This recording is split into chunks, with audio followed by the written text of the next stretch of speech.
Alhamdulillahilladzi ja'ala al-laila wan-nahara khilfatan liman arada an yadhakkara wa arada syukura. Alhamdulillahilladzi khalaqal mauta wal hayata liyabluwakum ayyukum ahsanu amala. Asyhadu an la ilaha illallah wahdahu la syarika lahu wa asyhadu anna Muhammadan abduhu wa rasuluhu alladzi la nabiyya wa la rasula ba'dahu. Allahumma shalli wa sallim wa barik ala nabiyyina Muhammad wa ala alihi wa ashabihi wa man tabi'ahum bi ihsan ila yaumil din. Amma ba'du. Qala Allah ta'ala fi kitabil aziz, a'udzu billahi minasy syaithanir rajim. Bismillahirrahmanirrahim. Wala tuqsimu bima waqi'un nujum. Subhanallahu azim. Jamaah subuh Masjid Al-Mu'min yang sama-sama mengharap keridhaan Allah Subhanahu wa taala, dan tentunya insyaallah semua kita dalam rahmat dan perlindungan Allah Subhanahu wa taala sampai hari ini. Sahabat saudara kita, ikhwan kita banyak yang diuji oleh Allah Subhanahu wa taala dengan wabah penyakit yang tentunya di antara kita walaupun ada yang kena sekedar lewat saja, buktinya hadir di sini menunjukkan bahwa kondisi kita dalam keadaan baik-baik saja, dan insya Allah tidak akan pernah Allah salah menetapkan sesuatu. Semua pasti dalam siapa yang taat, yang patuh kepada Allah, maka jaminannya adalah selamat dunia dan akhirat. Orang yang terkena musibah apapun termasuk COVID, bukan jangan dianggap sial, kemudian buruk. Sebaliknya, orang yang tidak terkena oleh cobaan ujian termasuk COVID bukan orang yang baik. Jangan menganggap orang ini dalam rahmat Allah. Tidak, kedua-duanya adalah ujian dan cobaan.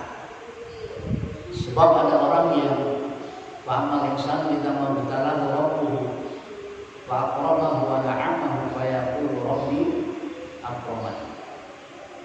Adapun manusia apabila Allah mengujinya dengan kenikmatan, keselamatan, kesenangan, apa dia bilang? Rabbi akraman, Tuhanku menyayangi aku. Buktinya apapun yang aku lakukan selalu dimudahkan. Misalnya dalam perasaan ngomong, perasaan begitu jangan, harus lebih introspeksi. Padahal itu ujian. Ujian artinya kalau memang diberi ke bagian kesenangan, apa yang harus kita lakukan? Pertama adalah ucapan syukur.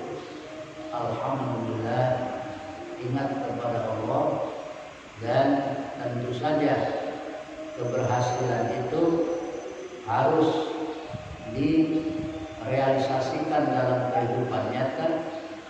Mendapat nikmat misalnya, fa'amma bi nikmati rabbika fahadis.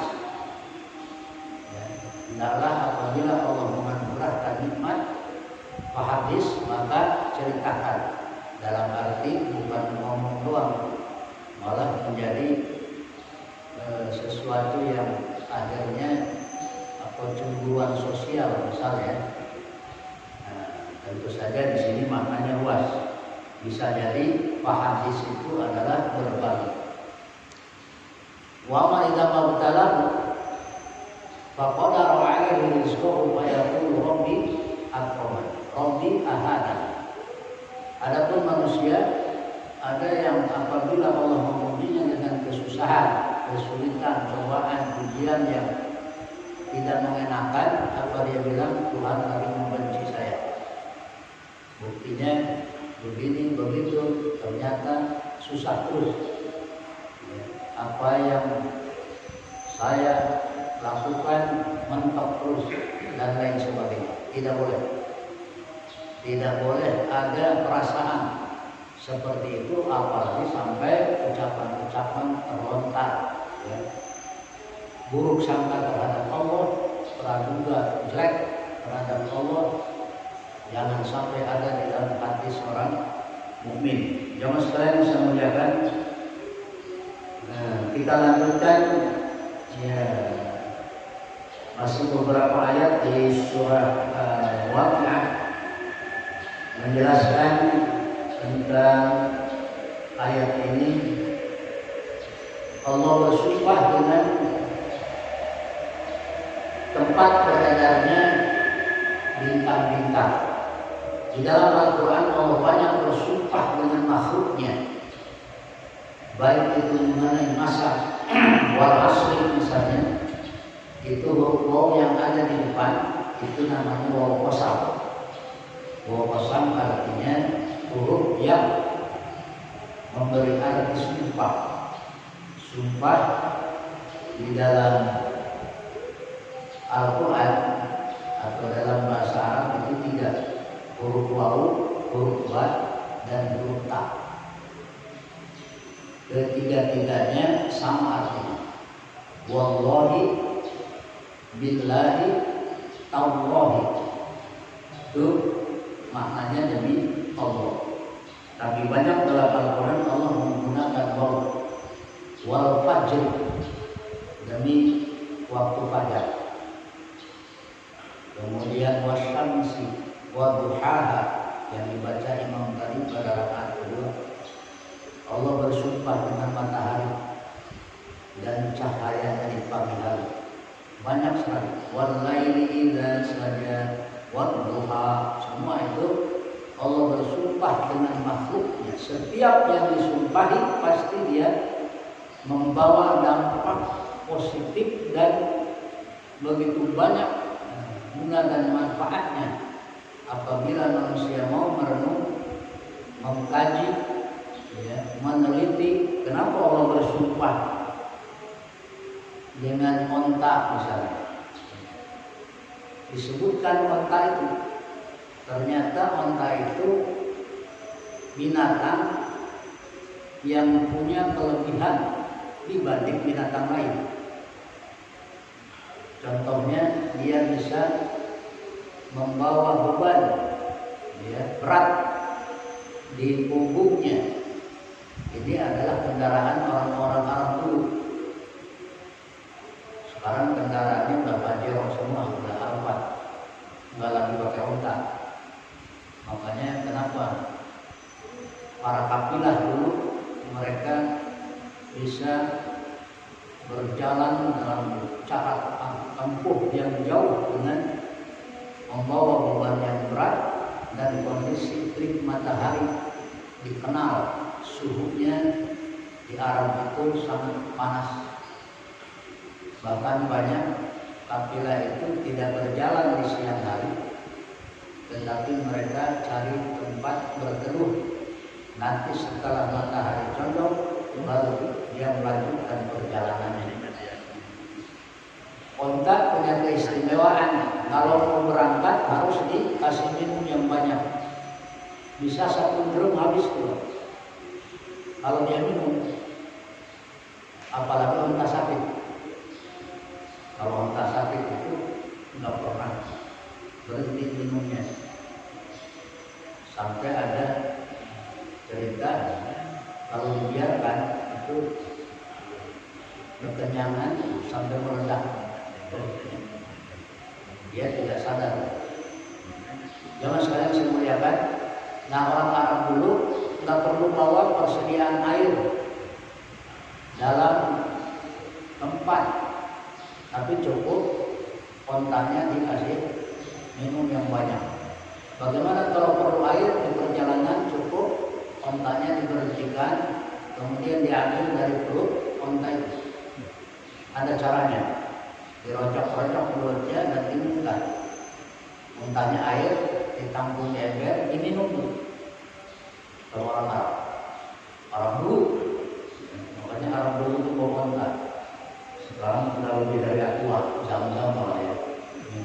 Jangan sekalian yang saya muliakan, Allah bersumpah dengan tempat beredarnya bintang-bintang. Ada apa?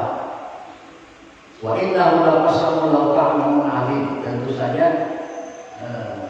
di sini yang paling tahu dari semua orang,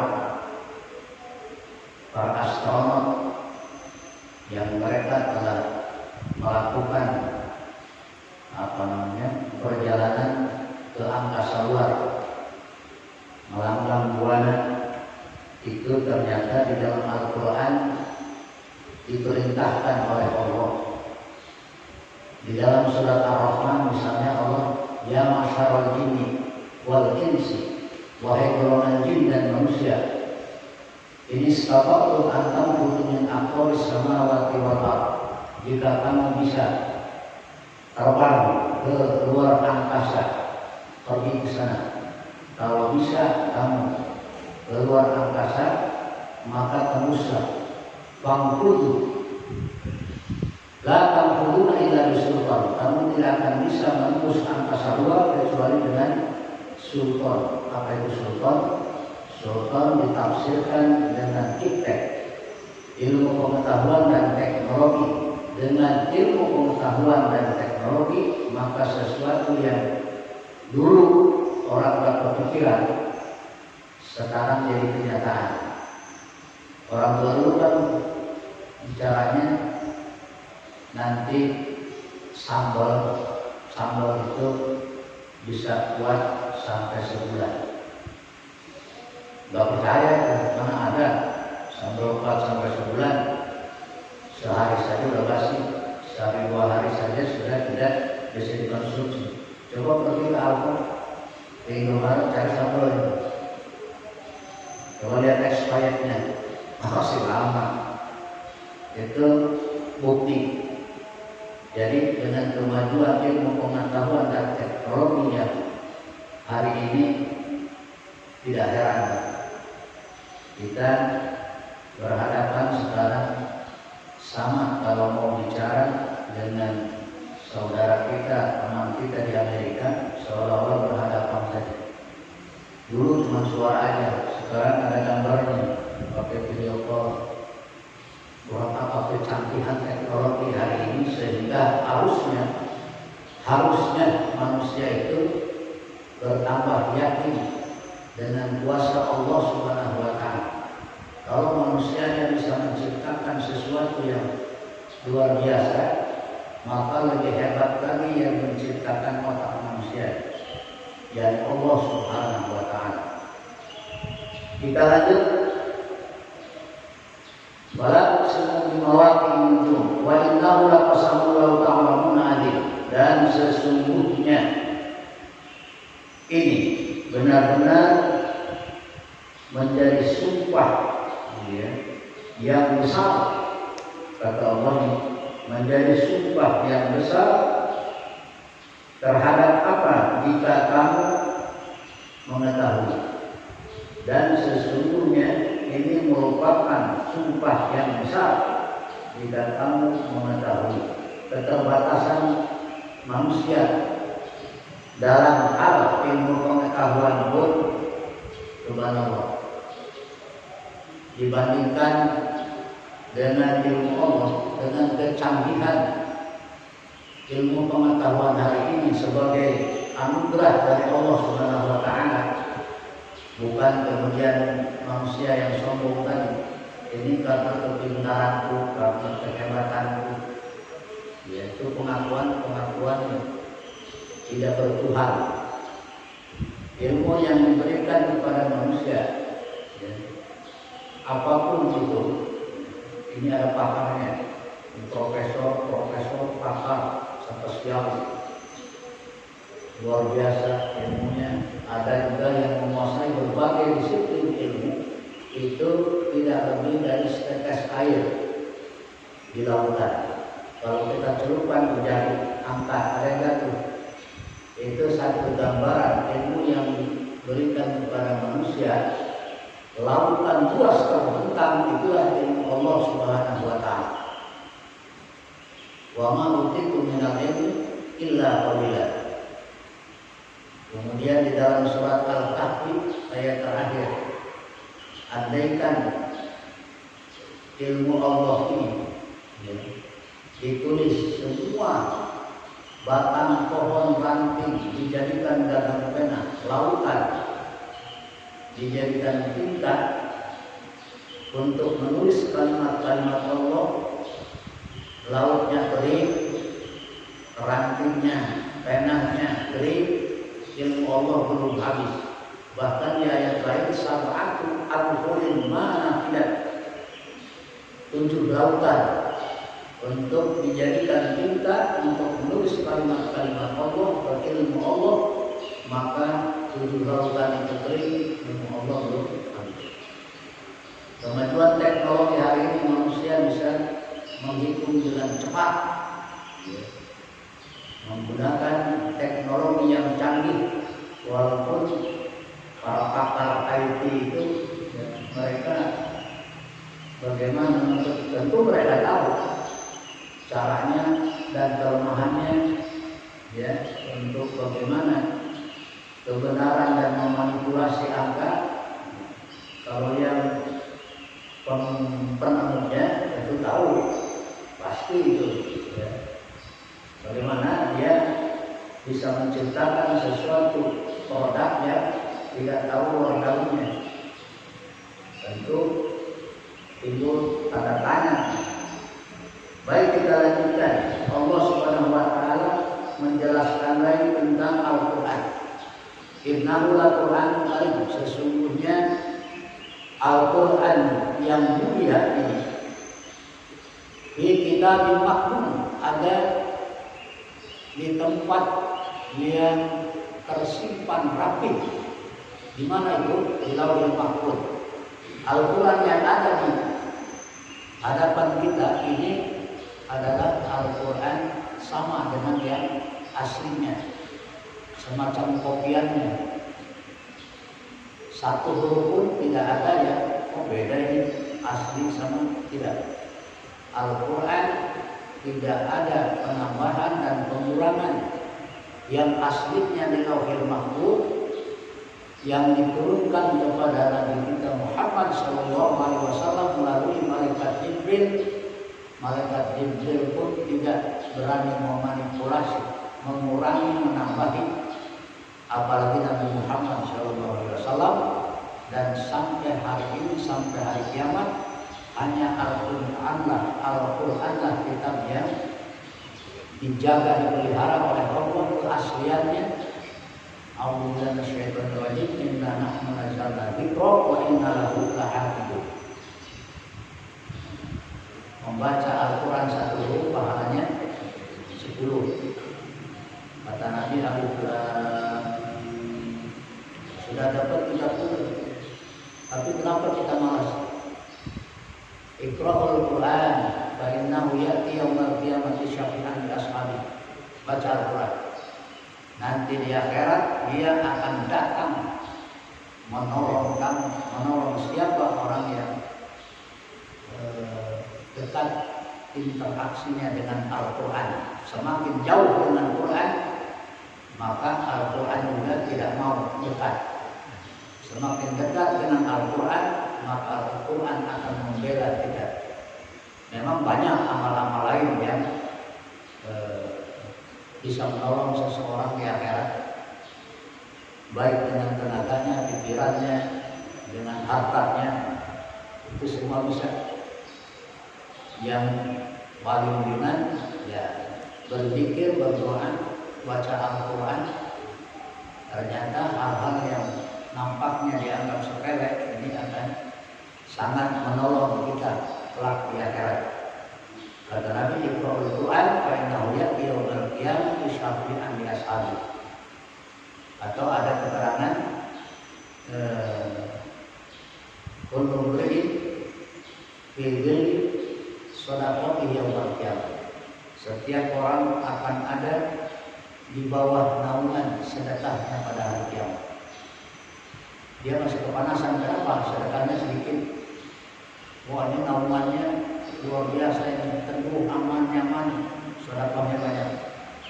Jadi barometernya amal-amal seperti ini sama dengan apa yang semakin sedikit materi orang, tidak bisa dia punya cita-cita yang melampaui batas kemampuan.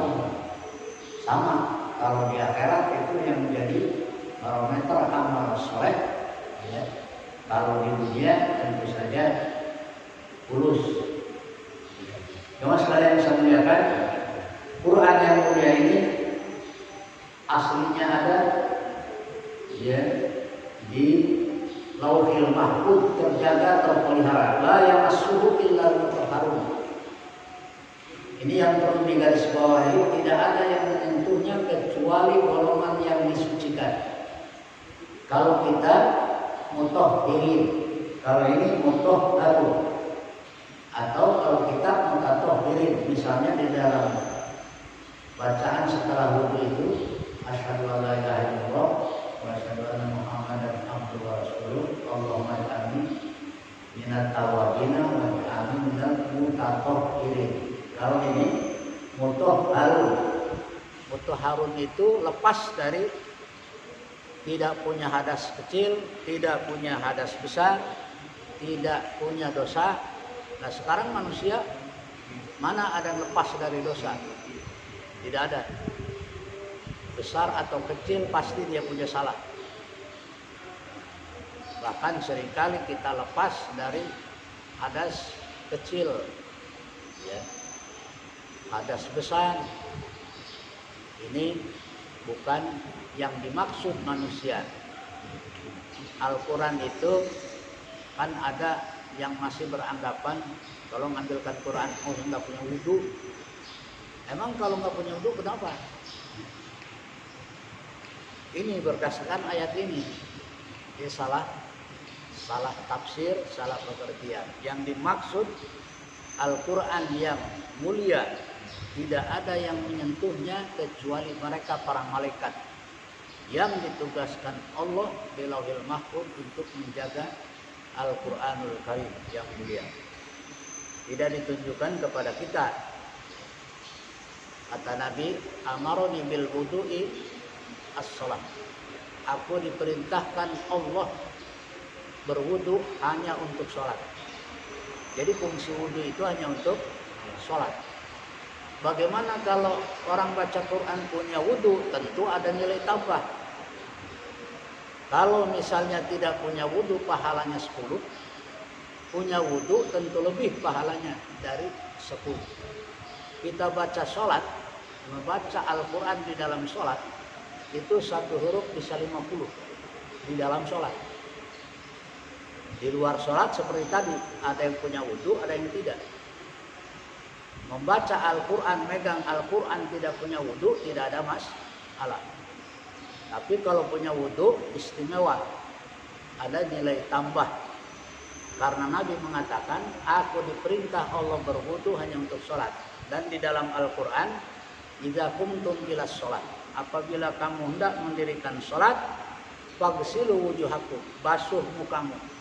Wa aydiyakum ilal marafiq, dan kedua tanganmu sampai sikut. Ini jangan sampai nggak kena sikut. Ketika berwudu jangan asal muka. Mana batas muka? Batas muka itu min manabiti sya'ri. Sempurnakan wudu, insya Allah sholatnya sempurna. Kalau sholat tidak sempurna, akibat tidak sempurna dalam berwudu. Basuh muka. Min manabiti sya'ri, sampai tempat tumbuhnya rambut, itulah muka. Berapa kali? 1 kali cukup. 2 kali boleh, afdolnya 3 kali. Salah sama rot, karena Nabi mencontohkan selalu 3 kali. Ya, 3 kali. Kemudian tadi perintah berwudu itu jelas di dalam Al-Quran, tetapi nanti perinciannya, pelaksanaannya, bagaimana cara Rasulullah berwudu. Allah hanya menjelaskan globalnya. Tapi kita menggunakan Al-Quran saja cukup. Tapi untuk kesempurnaannya, Nabi membasuh ke telapak tangan dulu, kumur-kumur dulu, istinsyak, menghirup air ke hidung, itu kesempurnaan. Kemudian wamsahu bi ru'usikum wa arjulakum ilal ka'bain, dan usaplah kepalamu, kemudian basuhlah kakimu sampai mata kaki. Itu jelas dalam Al-Quran perintah berwudu apabila hendak mendirikan sholat. Jelas Pak ya? Boleh nanti ada sedikit lagi pertanyaan yang habis baterai. Tanzilun min Rabbil Alamin. Al-Quran ini diturunkan dari Rabb semesta alam. Rabb sering diartikan dengan Tuhan. Al-Quran bukan buatan manusia, bukan juga ucapan semata-mata malaikat Jibril, tetapi Al-Quran adalah firman Allah Subhanahu wa Ta'ala yang hanya orang-orang yang percaya, yang beriman kepada Al-Quran, yang meyakini bahwa Al-Quran itu firman Allah. Banyak hari ini manusia yang meragukan Al-Quran, padahal sudah 14 abad yang lalu Al-Quran menantang siapa yang meragukan terhadap Al-Quran. Kata Allah, coba datangkan satu ayat saja, kalau memang kalian orang yang benar. Ternyata ancaman, tantangan ini dari dulu sampai hari ini tidak bisa dibuktikan. Ini menunjukkan bahwa benar-benar Al-Quran itu adalah firman Allah yang sangat mulia, dan tidak ada perkataan siapapun ahli bahasa Arab, pakar dan profesor tata bahasa Arab yang bisa membuat secuil pun daripada Al-Quran. Bahasa Arab, Al-Quran bahasa Arab, tapi Al-Quran bukan bahasanya orang Arab, tetapi Al-Quran merupakan bahasa rumpun Arab yang sengaja Allah pilih kata-katanya, bahasanya, susunan katanya yang begitu indah. Yang bisa mengenal itu ahli bahasa, ya. Bukan kita yang mendengar, ya. Kamu akan masuk neraka. Toyib, kenapa? Karena nggak paham. Kalau kamu begini, kamu akan masuk neraka karena nggak paham. Bukan berlindung kepada Allah, tapi dia bilang toyib, ataupun membenarkan tidak ada rasa kekhawatiran dan takut. Apa bihadzal hadis antum mudhinun? Apakah kamu terhadap berita ini, maksudnya Al-Quran, kamu menganggap sepele? Mudhinun itu pelecehan. Apa kamu melecehkan, menganggap sepele dengan berita yang begitu hebat? Kata Allah, wa taj'aluna rizqakum annakum tukadzimun, dan kamu menjadikan rizkimu yang dianugerahkan Allah kepadamu membuat kamu mendustakan kebenaran. Ya Allah, manusia tidak mau introspeksi, ya. Allah sampai mengoreknya, ya, di mana rasa, di mana naluri akal, pikiran, hati manusia ini. Kata Allah, kamu menjadikan rezekimu yang aku anugerahkan. Apa itu rezeki? Rezeki itu semua yang bisa dinikmati dan dimanfaatkan oleh kita. Biasanya orang kalau ditanya rezeki identik dengan duit saja. Hari ini sial saya dapat rezeki. Kata siapa? Ente bisa melihat, mendengar, berjalan, masih enak makan, masih bisa nafas. Coba, itu jarang orang terfakur dengan rezeki karunia yang dianugerahkan Allah kepada kita. Harusnya kita syukuri dengan cara melaksanakan segala apa yang diperintah dan menjauhi apa yang dilarang. Itu pengertian syukur yang benar. Falaulah idza balagatil hulqum. Kita tambah, Pak, kira-kira berapa menit lagi saya dikasih waktu? 5 menit? 5 menit. Ya. Tambah 4 menit atau 5 menit. Falaulah idza balagatil hulqum. Bagaimana halnya kalau sudah nyawa ada di tenggorokan? Setiap kita akan mengalami idza balagatil hulqum. Kalau tenggorokan, bahasa Arab lainnya itu disebut gorgoroh. Gorgoroh itu kerongkongan. Kalau hulqum itu tenggorokan. Apa bedanya? Beda tipis. Kalau hulqum digunakan untuk nanti ditariknya nyawa seseorang melalui hulqum. Bagaimana sekiranya apabila nyawamu sudah sampai di kerongkongan? Allah Subhanahu wa taala mengingatkan ini, sesuatu yang kita sadar atau tidaknya, sesuatu yang pasti menimpa setiap orang. Kadang kita lengah lalai, tiba-tiba ajal tiba. Wa antum hina idzin tanzurun, dan kamu pada saat itu orang-orang yang datang kepada orang-orang yang sakaratul maut berkumpul melihat. Wa antum hina idzin tanzurun, melihat apa? Melihat orang mau mati. Oh, orang mau mati seperti ini ya. Pak, kalau orang sakaratul maut tandanya karena keterangannya bahwa dicabut pelan-pelan dari ujung jari kaki naik ke betis, berhenti di lutut, naik lagi berhenti di pinggang, di pinggul, naik lagi berhenti di pusat, naik lagi sampailah ke dada. Kalau sudah sampai dada, tidak ada lagi orang yang bisa diajak komunikasi, hanya Nabi Muhammad Sallallahu Alaihi Wasallam. Tidak lazim ketika beliau dicabut nyawa, sudah sampai di dada, sudah mendekati gorgoroh, Nabi masih bisa bicara. Ummati as-shalah as-shalah, ummati as-shalah as-shalah, wa ma waturku aydiyah, yang artinya umatku sholat. Jangan sampai melalaikan sholat, apalagi meninggalkan sholat. Dan kewajiban sholat kepada orang yang berada di tanggung jawab. Jadi bukan kita mau selamat sendiri, anak istri dibiarkan, ya, pembantu dibiarkan. Jangan. Kita akan diminta pertanggungjawaban. Kenapa kamu tidak menyuruh dia sholat? Apalagi keluarga kita yang ada di rumah kita, harus kita perintah untuk sholat.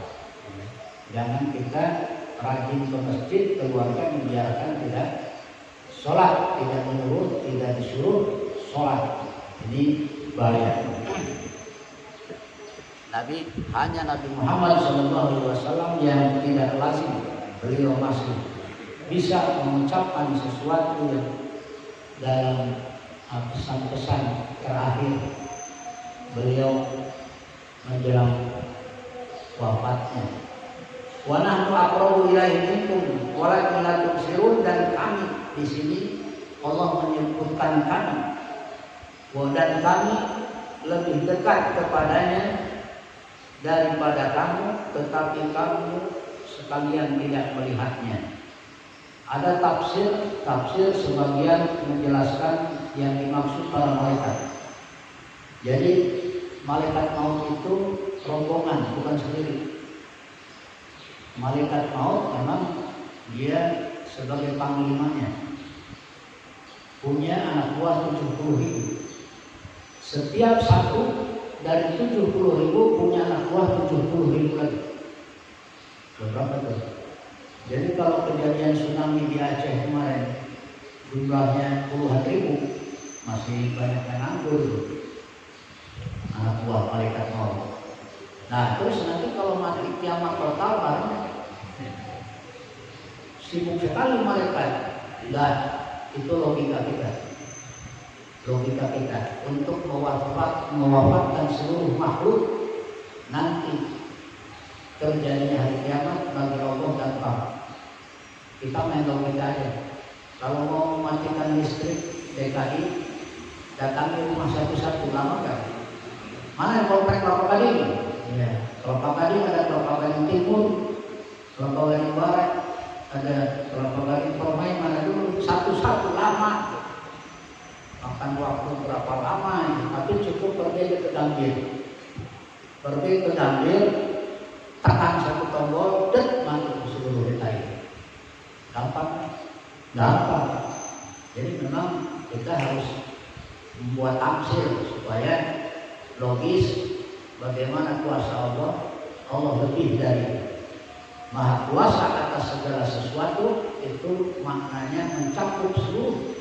Innallaha ala kulli syai'in qadir. Sedikit lagi, walaulah in kuntum ghairu madinin. Walaulah in kuntum ghairu madinin. Kalau kamu itu hebat kata Allah, bisa nggak mencegah nyawa yang sudah di kerongkongan itu? Coba, ternyata Pak, orang-orang kafir, orang-orang musyrik dan orang-orang munafik itu ketika didatangi oleh malaikat maut, dia itu nyawanya menyebar ke seluruh tubuh, tidak mau keluar. Sudah dibentak oleh malaikat, akhriku anfusakum al-yawma tujzauna ma kuntum ta'malun. Sambil ditempelin, sambil dipukul oleh malaikat, dibentak, dia lari menyebar ke seluruh tubuhnya, tidak mau keluar. Kata Nabi, dipaksa oleh malaikat maut nyawanya keluar itu seperti sebatang besi yang penuh dengan cabang. Besi bercabang, kalau berbicara besi berarti berkuat. Besi bercabang, kemudian dibungkus dengan kulit yang basah, kemudian ditarik paksa. Apa yang terjadi pada kulit? Maka dia tercabik-cabik, robek-robek. Itu gambaran orang musyrik, munafik, ya, orang-orang kafir ketika dicabut nyawanya, dia tidak mau dipaksa oleh malaikat. Al-yawma tujzauna ma kuntum ta'malun. Kalau lain bentuk garuan ini, kalau memang kamu bisa coba tarji'unah, kembalikan nyawa yang sudah dicabutkan, coba tarji'unah, kembalikan. In kuntum sholihin, jika kamu memang orang-orang yang benar. Insya Allah nanti masuk ayat yang ke-88, masih tersisa.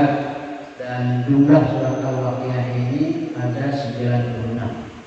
Sedikit lagi, insya Allah pertemuan yang akan datang kita selesaikan untuk subuh pagi ini.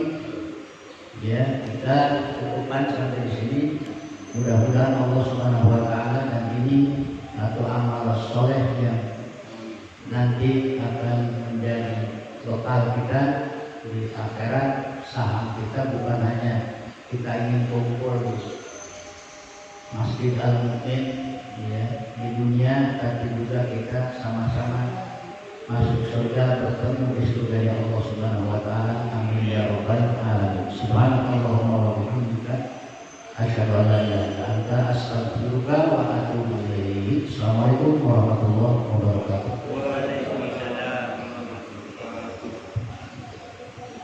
Terima kasih Pak. Intinya bahwa